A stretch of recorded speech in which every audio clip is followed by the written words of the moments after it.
پاراچنار کې که یو خوا په ښکلا کې زیاتوالی راغلی نو بل خوا د کرونا وایرس د وجې خلک نشي کولی چې د دې ښکلا نه خوندونه پورته کړي. ګورو د رشید افاق دا رپورټ.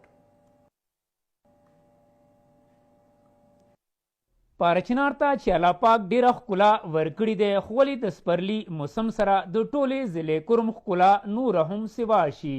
همدغه شان د ملک مختلفو برخونه د پاراچنار ښکلا موسم نه خوند اخیستو لپاره خلک راځي او انجای کوي او دی خوندور موسم نه خوندونه اخلي.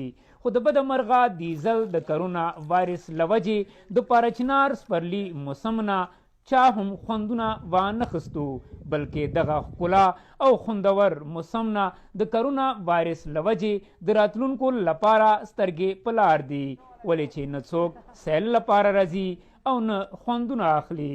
د کرونا وایرس نه ټول بازارونه، مارکیټونه، کاروباري ادارې، سکولونه، مسجدونه او ښایسته ښایسته د پکنیک ځایونه ټول ویران ویجاړ پراته دي، ولې څه ځلي انتظامې او د هیلت محکمې هدایاتو باندې د کرونا وایرس مخنیوي لپاره په ټولو بازارونو بندیز سره سره ښایسته ښایسته ځایونو کې په پکنیک کولو او راتلو باندې هم بندیز لګول شوی دی او خلک پورا دی هدایاتو باندې عمل کوي.